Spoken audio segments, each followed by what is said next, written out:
आइए आज हम जानकारी लेंगे HTML के ब्लॉक और इनलाइन एलिमेंट्स के बारे में। सबसे पहले जानकारी लेते हैं ब्लॉक लेवल एलिमेंट के बारे में। ब्लॉक लेवल एलिमेंट या ब्लॉक लेवल टैग वह टैग रहता है जो हमेशा नई लाइन से स्टार्ट होता है, अर्थात जब यह शुरू होता है तो उसके नई लाइन की आवश्यकता रहती है और साथ ही है लेफ्ट से राइट या राइट से लेफ्ट की तरफ पूरी विड्थ का प्रयोग करता है। हमारे पास ब्लॉक लेवल काफी सारे एलिमेंट्स हैं जैसे div, h1, h6 इत्यादि।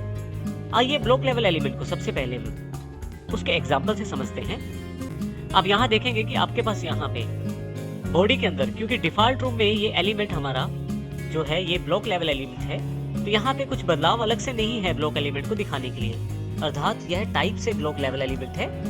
आइए हम ये देखते हैं कि किस प्रकार यह ब्लॉक लेवल एलिमेंट अपनी पूरी की पूरी लेफ्ट से राइट के पूरे स्पेस को या पूरी विड्थ को ऑक्यूपाई करता है। इसको देखने या समझने के लिए हम आइए स्टाइल टैग का प्रयोग करते हैं। यहाँ पे मैंने स्टाइल टैग के अंतर्गत p टैग को बैकग्राउंड कलर को रेड कर दिया है और यहाँ पे स्टाइल टैग को मैंने क्लोज कर दिया है। आइए अब उसी एग्जांपल को दोबारा रन करके देखते हैं। देखिए यहाँ पे यदि आप देखें तो दिस इज पैराग्राफ फर्स्ट, जो लाइन उसके एंड होने के पश्चात भी लेफ्ट से लेकर राइट तक जितना भी स्पेस अवेलेबल है बैकग्राउंड ने उसको कवर किया है। इसी तरह से सेकंड में भी ऐसा किया गया है और इन दोनों को नई लाइन से शुरू किया गया है। हम ये भी देख सकते हैं कि किस प्रकार इस ब्लॉक लेवल एलिमेंट को हम इनलाइन एलिमेंट में कन्वर्ट कर सकते हैं, परंतु यह अगले आने वाले सेशन में हम देखेंगे। आइए अब इनलाइन एलिमेंट्स की जानकारी लेते हैं और देखते हैं किस प्रकार ये ब्लॉक लेवल एलिमेंट से भिन्न रहेंगे। दूसरे प्रकार के एलिमेंट जो टाइप है हमारे पास इनलाइन एलिमेंट्स हैं।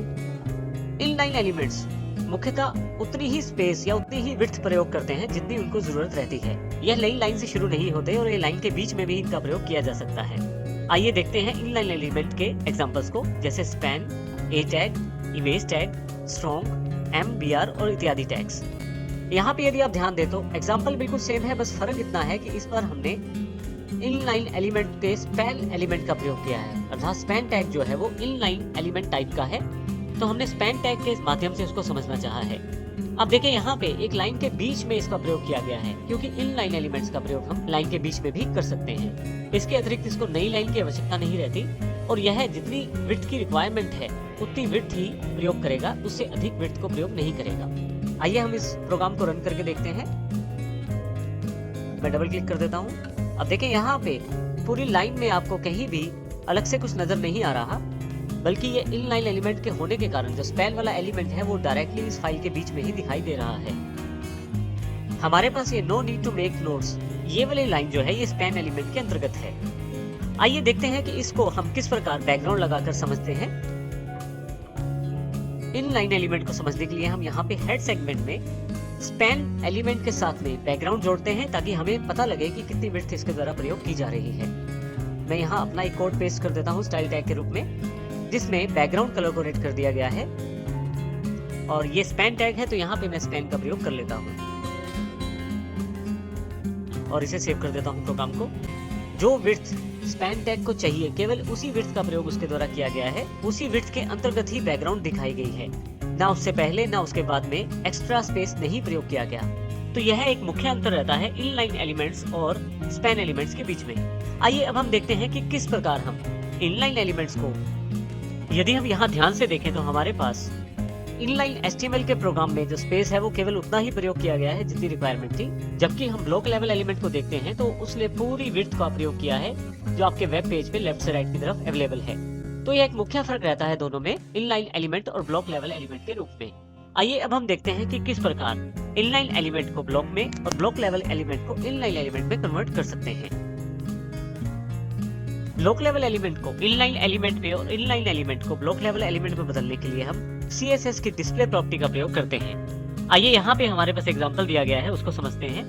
देखिए यहाँ पे हमारे पास p टैग जो है वो एक ब्लॉक लेवल एलिमेंट है, लेकिन हम इसको इनलाइन एलिमेंट में कन्वर्ट कर सकते हैं। उसके लिए हम CSS की डिस्प्ले प्रॉपर्टी का प्रयोग करते हैं और उसकी वैल्यू को इनलाइन कर देते हैं। इस एग्जांपल को हम 8.1 से समझ सकते हैं। इसी तरह से यहाँ पे दूसरा एग्जांपल जो हमारे पास है उसमें A एलिमेंट जो है ये इनलाइन एलिमेंट है, परंतु यदि हम इसे ब्लॉक लेवल एलिमेंट में बदलना चाहें तो उसके लिए हम CSS की डिस्प्ले प्रॉपर्टी का प्रयोग करेंगे, जिसमें ब्लॉक वैल्यू दी जाएगी। अर्थात आप यदि किसी ब्लॉक लेवल एलिमेंट को इनलाइन में बदलना चाहते हैं तो उसकी CSS स्टाइलिंग में डिस्प्ले प्रॉपर्टी को इनलाइन कर दीजिए और इसी तरह से यदि किसी इनलाइन एलिमेंट को ब्लॉक लेवल एलिमेंट में बदलना चाहते हैं तो उसकी CSS प्रॉपर्टी में जाकर डिस्प्ले को ब्लॉक लेवल वैल्यू दे दीजिए। इस प्रकार हम इनलाइन को ब्लॉक में और ब्लॉक को इनलाइन में बदल सकते हैं। आइए इसको एग्जांपल के द्वारा भी समझते हैं।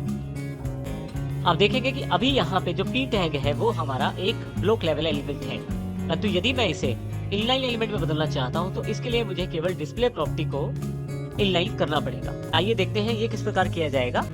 केवल इस प्रॉपर्टी को मुझे अनेबल करना है, मुझे सिर्फ डिस्प्ले को इनलाइन करना है। जैसे ही मैं ये करूंगा मेरे पास block level element inline element में कन्वर्ट हो जाएगा।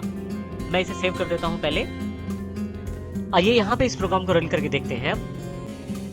अब यहाँ पे यदि आप ध्यान दें तो क्योंकि 2 पैराग्राफ टैग प्रयोग किए गए हैं फाइल में, जो आप यहाँ देख सकते हैं Notepad++ पे, इन दोनों को यहाँ पे एक ही लाइन में प्लेस किया गया है, अर्थात इनकी ब्लॉक प्रॉपर्टी के अगेंस्ट इन्हें इन लाइन में कन्वर्ट कर दिया गया है। ब्लॉक लेवल एलिमेंट को पूरा का पूरा विड्थ चाहिए होता है लेफ्ट से राइट का, जबकि यहाँ पे इन लाइन प्रॉपर्टी होने के कारण यहाँ पे दोनों इन लाइन एलिमेंट की तरह बिहेव कर रहे हैं। इस प्रकार हम इन लाइन एलिमेंट को ब्लॉक लेवल में भी बदल सकते हैं। आइए उस एग्जाम्पल को देखते हैं। देखिए यहाँ पे स्पैन टैग जो है मेरे पास इनलाइन एलिमेंट की तरह बिहेव कर रहा है, परंतु यदि मैं चाहता हूँ ये ब्लॉक लेवल एलिमेंट की तरह बिहेव करे तो इसके लिए मैं स्टाइल प्रॉपर्टी डिस्प्ले को ब्लॉक में कन्वर्ट करूंगा कुछ इस प्रकार से।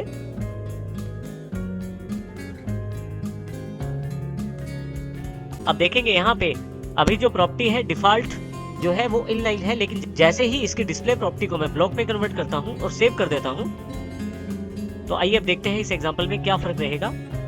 यहाँ देखें आप, जैसे ही मैंने रिफ्रेश किया पेज को, इनलाइन एलिमेंट अब ब्लॉक लेवल एलिमेंट की तरह बिहेव कर रहा है। वह एक नई लाइन में आ गया है और साथ ही पूरा का पूरा विड्थ जो है लेफ्ट से लेकर राइट तक वो उसने ऑक्यूपाई कर लिया है। तो इस प्रकार हम प्रॉपर्टी चेंज करके भी इनलाइन को ब्लॉक में और ब्लॉक को इनलाइन एलिमेंट में बदल सकते हैं।